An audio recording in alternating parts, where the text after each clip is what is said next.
दैनिक Bible पठन दिन 20। पुराना नियम जेनेसिस चैप्टर 40, जेनेसिस चैप्टर 41:1 से 40। बाद में फिरौन के 2 नौकरों ने फिरौन का कुछ नुकसान किया। इन नौकरों में से एक रोटी पकाने वाला तथा दूसरा फिरौन को दाखमधु देने वाले नौकर पर क्रुद्ध हुआ। इसलिए फिरौन ने उसी कारागार में उन्हें भेजा जिसमें यूसुफ था। फिरौन के अंगरक्षकों का नायक पोतीफर उस कारागार का अधिकारी था। नायक ने दोनों कैदियों को यूसुफ की देखरेख में रखा। दोनों कुछ समय तक कारागार में रहे। एक रात दोनों कैदियों ने एक सपना देखा। दोनों कैदी मिस्र के राजा के रोटी पकाने वाले तथा दाखमधु देने वाले नौकर थे। हर एक कैदी के अपने अपने सपने थे और हर एक सपने का अपना अलग अलग अर्थ था। यूसुफ अगली सुबह उनके पास गया। यूसुफ ने देखा कि दोनों व्यक्ति परेशान थे। यूसुफ ने पूछा, आज तुम लोग इतने परेशान क्यों दिखाई पड़ते हो? दोनों व्यक्तियों ने उत्तर दिया, पिछली रात हम लोगों ने सपना देखा, किंतु हम लोग नहीं समझते कि सपने का क्या अर्थ है। कोई व्यक्ति ऐसा नहीं है जो सपनों की व्याख्या करे या हम लोगों को स्पष्ट बताए। यूसुफ ने उनसे कहा, केवल परमेश्वर ही ऐसा है जो सपने को समझता और उसकी व्याख्या करता है। इसलिए मैं निवेदन करता हूं कि अपने सपने मुझे बताओ। इसलिए दाखमधु देने वाले नौकर ने यूसुफ को अपना सपना बताया। नौकर ने कहा, मैंने सपने में अंगूर की बेल देखी। उस अंगूर की बेल की 3 शाखाएं थीं। मैंने शाखाओं में फूल आते और उन्हें अंगूर बनते देखा। मैं फिरौन का प्याला लिए था, इसलिए मैंने अंगूरों को लिया और प्याले में रस निचोड़ा। तब मैंने प्याला फिरौन को दिया। तब यूसुफ ने कहा, मैं तुमको सपने की व्याख्या समझाऊंगा। 3 शाखाओं का अर्थ 3 दिन है। 3 दिन बीतने के पहले फिरौन तुमको क्षमा करेगा और तुम्हें तुम्हारे काम पर लौटने देगा। तुम फिरौन के लिए वही काम करोगे जो पहले करते थे, किंतु जब तुम स्वतंत्र हो जाओगे तो मुझे याद रखना, मेरी सहायता करना, फिरौन से मेरे बारे में कहना जिससे मैं इस कारागार से बाहर हो सकूं। मुझे अपने घर से लाया गया था जो मेरे अपने लोगों हिब्रुओं का देश है। मैंने कोई अपराध नहीं किया है, इसलिए मुझे कारागार में नहीं होना चाहिए। रोटी बनाने वाले ने देखा कि दूसरे नौकर का सपना अच्छा था, इसलिए रोटी बनाने वाले ने यूसुफ से कहा, मैंने भी सपना देखा। मैंने देखा कि मेरे सिर पर 3 रोटियों की टोकरियां हैं। सबसे ऊपर की टोकरी में हर प्रकार के पके भोजन थे। ये भोजन राजा के लिए था, किंतु इस भोजन को चिड़ियां खा रही थीं। यूसुफ ने उत्तर दिया, मैं तुम्हें बताऊंगा कि सपने का क्या अर्थ है। 3 टोकरियों का अर्थ 3 दिन है। 3 दिन बीतने के पहले राजा तुमको इस जेल से बाहर निकालेगा। तब राजा तुम्हारा सिर काट डालेगा। वो तुम्हारे शरीर को एक खंभे पर लटकाएगा और चिड़ियां तुम्हारे शरीर को खाएंगी। 3 दिन बाद फिरौन का जन्मदिन था। फिरौन ने अपने सभी नौकरों को दावत दी। दावत के समय फिरौन ने दाखमधु देने वाले तथा रोटी पकाने वाले नौकरों को कारागार से बाहर आने दिया। फिरौन ने दाखमधु देने वाले नौकर को स्वतंत्र कर दिया। फिरौन ने उसे नौकरी पर लौटा लिया और दाखमधु देने वाले नौकर ने फिरौन के हाथ में एक दाखमधु का प्याला दिया। लेकिन फिरौन ने रोटी बनाने वाले को मार डाला। सभी बातें जैसे यूसुफ ने होनी बताई थी वैसे ही हुई, किंतु दाखमधु देने वाले नौकर को यूसुफ की सहायता करना याद नहीं रहा। उसने यूसुफ के बारे में फिरौन से कुछ नहीं कहा। दाखमधु देने वाला नौकर यूसुफ के बारे में भूल गया। 2 वर्ष बाद फिरौन ने सपना देखा। फिरौन ने सपने में देखा कि वह नील नदी के किनारे खड़ा है। तब फिरौन ने सपने में नदी से 7 गायों को बाहर आते देखा। गायें मोटी और सुंदर थीं। गायें वहां खड़ी थीं और घास चर रही थीं। तब 7 अन्य गायें नदी से बाहर आईं और नदी के किनारे मोटी गायों के पास खड़ी हो गई। किंतु ये गायें दुबली और भद्दी थीं। ये 7 दुबली गायें सुंदर मोटी 7 गायों को खा गईं। तब फिरौन जाग उठा। फिरौन फिर सोया और दूसरी बार सपना देखा। उसने सपने में अनाज की 7 बालें एक अनाज के पीछे उगी हुई देखी। अनाज की बालें मोटी और अच्छी थीं। तब उसने उसी अनाज के पीछे 7 अन्य बालें उगी देखीं।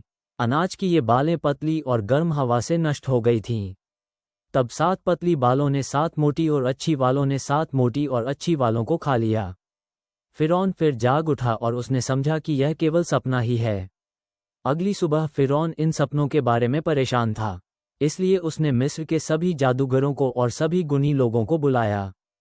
फिरौन ने उनको सपना बताया, किंतु उन लोगों में से कोई भी सपने को स्पष्ट या उसकी व्याख्या न कर सका। तब दाखमधु देने वाले नौकर को यूसुफ याद आ गया। नौकर ने फिरौन से कहा, मेरे साथ जो कुछ घटा वो मुझे याद आ रहा है। आप मुझ पर और एक दूसरे नौकर पर क्रुद्ध थे और आपने हम दोनों को कारागार में डाल दिया था। कारागार में एक ही रात हम दोनों ने सपने देखे। हर सपना अलग अर्थ रखता था। एक हिब्रू युवक हम लोगों के साथ कारागार में था। वह अंगरक्षकों के नायक का नौकर था। हम लोगों ने अपने सपने उसको बताए और उसने सपने को व्याख्या हम लोगों को समझाई। उसने हर सपने का अर्थ हम लोगों को बताया। जो अर्थ उसने बताए वे ठीक निकले।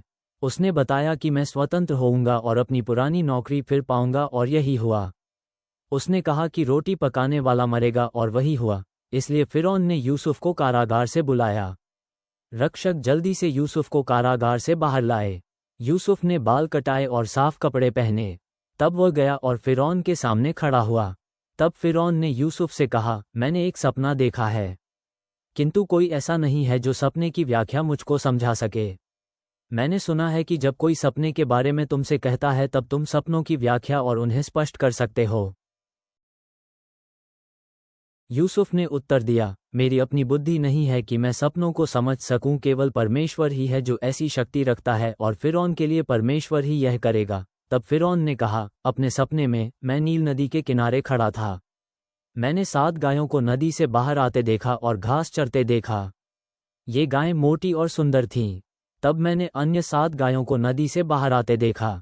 वे गायें पतली और भद्दी थीं। मैंने मिस्र देश में जितनी गायें देखी हैं उनमें वे सबसे अधिक बुरी थीं। और इन भद्दी और पतली गायों ने पहली सुंदर 7 गायों को खा डाला। लेकिन 7 गायों को खाने के बाद तक भी वे पतली और भद्दी ही रहीं। तुम उनको देखो तो नहीं जान सकते कि उन्होंने अन्य 7 गायों को खाया है। वे उतनी ही भद्दी और पतली दिखाई पड़ती थीं जितनी आरंभ में थीं।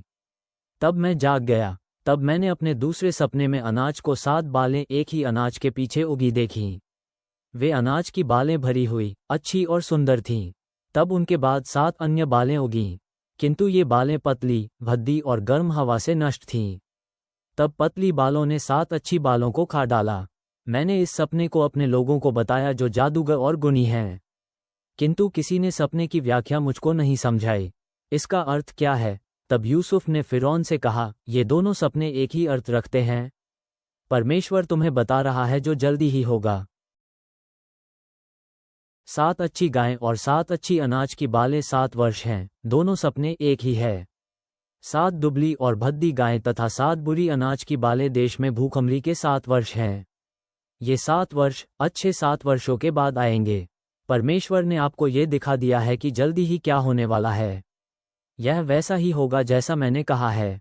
आपके 7 वर्ष पूरे मिस्र में अच्छी पैदावार और भोजन बहुतायत के होंगे। लेकिन इन 7 वर्षों के बाद पूरे देश में भूखमरी के 7 वर्ष आएंगे। यह अकाल देश को नष्ट कर देगा। भरपूर भोजन स्मरण रखना लोग भूल जाएंगे कि क्या होता है। हे फिरौन, आपने एक ही बात के बारे में 2 सपने देखे थे। यह इस बात को दिखाने के लिए हुआ कि परमेश्वर निश्चय ही ऐसा होने देगा, और यह बताया है कि परमेश्वर इसे जल्दी ही होने देगा। इसलिए हे फिरौन, आप एक ऐसा व्यक्ति चुनें जो बहुत और बुद्धिमान हो। आप उसे मिस्र देश का प्रशासक बनाएं। तब आप दूसरे व्यक्तियों को जनता से भोजन इकट्ठा करने के लिए चुनें। हर व्यक्ति 7 अच्छे वर्षों में जितना भोजन उत्पन्न करे उसका 5वां हिस्सा दे। इन लोगों को आदेश दे कि जो अच्छे वर्ष आ रहे हैं उनमें सारा भोजन इकट्ठा करें। व्यक्तियों से कह दे कि उन्हें नगरों में भोजन जमा करने का अधिकार है। तब वे भोजन की रक्षा उस समय तक करेंगे जब उनकी आवश्यकता होगी। वो भोजन मिस्र देश में आने वाले भूखमरी के 7 वर्षों में सहायता करेगा। तब मिस्र में 7 वर्षों में लोग भोजन के अभाव में मरेंगे नहीं। फिरौन को यह अच्छा विचार मालूम हुआ। इससे सभी अधिकारी सहमत थे।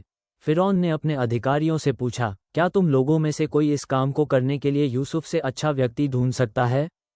परमेश्वर की आत्मा ने इस व्यक्ति को सचमुच बुद्धिमान बना दिया है। फिरौन ने यूसुफ से कहा, परमेश्वर ने ये सभी चीज़ें तुमको दिखाई हैं, इसलिए तुम ही सर्वाधिक बुद्धिमान हो। इसलिए मैं तुमको देश का प्रशासक बनाऊंगा। जनता तुम्हारे आदेशों का पालन करेगी। मैं अकेला इस देश में तुमसे बड़ा प्रशासक रहूंगा। नया नियम, मैथ्यू चैप्टर 14:1 से 21। उस समय गलील के शासक हेरोदेस ने जब यीशु के बारे में सुना तो उसने अपने सेवकों से कहा, ये बपतिस्मा देने वाला यूहन्ना है जो मरे हुओं में से जी उठा है, और इसीलिए ये शक्तियां उसमें काम कर रही हैं जिनसे यह इन चमत्कारों को करता है। यह वही हेरोदेस था जिसने यूहन्ना को बंदी बना जंजीरों में बांध जेल में डाल दिया था। यह उसने हेरोदियास के कहने पर किया था, जो पहले उसके भाई फिलिप्पुस की पत्नी थी। यूहन्ना प्रायः उससे कहा करता था कि तुझे इसके साथ नहीं रहना चाहिए। सो हेरोदेस उसे मार डालना चाहता था, पर वह लोगों से डरता था क्योंकि लोग यूहन्ना को नबी मानते थे। पर जब हेरोदेस का जन्मदिन आया तो हेरोदियास की बेटी ने हेरोदेस और उसके मेहमानों के सामने नाचकर हेरोदेस को इतना प्रसन्न किया कि उसने शपथ लेकर वह जो कुछ चाहे उसे देने का वचन दिया। अपनी माँ के सिखावे में आकर उसने कहा, मुझे थाली में रखकर बपतिस्मा देने वाले यूहन्ना का सिर दें। यद्यपि राजा बहुत दुखी था, किंतु अपनी शपथ और अपने मेहमानों के कारण उसने उसकी मांग पूरी करने का आदेश दे दिया। उसने जेल में यूहन्ना का सिर काटने के लिए आदमी भेजे। सो यूहन्ना का सिर थाली में रखकर लाया गया और उसे लड़की को दे दिया गया। वो उसे अपनी माँ के पास ले गई। तब यूहन्ना के अनुयायी आए और उन्होंने उसके धड़ को लेकर दफना दिया, और फिर उन्होंने आकर यीशु को बताया। जब यीशु ने इसकी चर्चा सुनी तो वह वहां से नाव में किसी एकांत स्थान पर अकेला चला गया। किंतु जब भीड़ को इसका पता चला तो वे अपने नगरों से पैदल ही उसके पीछे हो लिए। यीशु जब नाव से बाहर निकलकर किनारे पर आया तो उसने एक बड़ी भीड़ देखी। उसे उन पर दया आई और उसने उनके बीमारों को अच्छा किया। जब शाम हुई तो उसके शिष्यों ने उसके पास आकर कहा, ये सुनसान जगह है और बहुत देर भी हो चुकी है, सो भीड़ को विदा कर ताकि वे गांव में जाकर अपने लिए खाना मोल ले लें। किंतु यीशु ने उनसे कहा, इन्हें कहीं जाने की आवश्यकता नहीं है, तुम इन्हें कुछ खाने को दो। उन्होंने उससे कहा, हमारे पास 5 रोटियों और 2 मछलियों को छोड़कर और कुछ नहीं है। यीशु ने कहा, उन्हें मेरे पास ले आओ। उसने भीड़ के लोगों से कहा कि वे घास पर बैठ जाएं। फिर उसने वे 5 रोटियां और 2 मछलियां लेकर स्वर्ग की ओर देखा और भोजन के लिए परमेश्वर का धन्यवाद किया। फिर रोटी के टुकड़े तोड़े और उन्हें अपने शिष्यों को दे दिया। शिष्यों ने वे टुकड़े लोगों में बांट दिए। सभी ने छक कर खाया।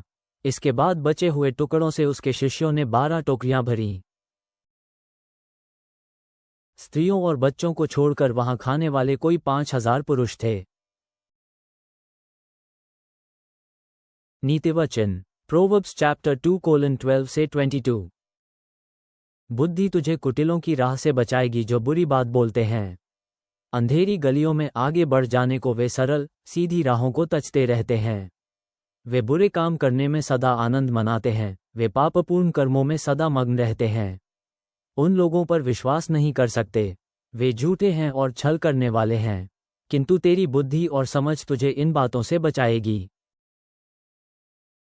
ये बुद्धि तुझको वेश्या और उसकी फुसलाती हुई मधुर वाणी से बताएगी, जिसने अपने यौवन का साथी त्याग दिया, जिससे वाचा की उपेक्षा परमेश्वर के समक्ष किया था। क्योंकि उसका निवास मृत्यु के गर्त में गिराता है और उसकी राहें नरक में ले जाती हैं। जो भी निकट जाता है कभी नहीं लौट पाता और उसे जीवन की राहें कभी नहीं मिलती। अतः तू तो भले लोगों के मार्ग पर चलेगा और तू सदा नेक राह पर बना रहेगा।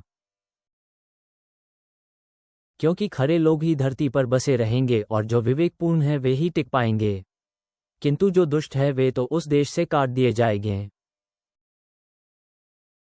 अनुग्रही प्रभु, तू विनम्रों को ऊंचा उठाता है और तेरे राज्य के रहस्यों की व्याख्या करने की बुद्धि प्रदान करता है। जैसे हम रूपांतरण को देखते हैं और पिता की आवाज को सुनते हैं जो यीशु को अपना प्रिय पुत्र घोषित करती है, हमें सभी अन्य आवाजों से ऊपर उसकी सुनने में मदद कर। हमारी आस्था बढ़ा ताकि हम पहाड़ों को हटा सकें और तेरी इच्छा में विश्वास के साथ प्रार्थना करना सिखा। हम तेरे पर विश्वास और निर्भरता में छोटे बच्चों की तरह बने, विनम्र हृदयों के साथ तेरे राज्य में प्रवेश करें। सब महिमा और स्तुति यीशु मसीह को अब और हमेशा के लिए, आमेन।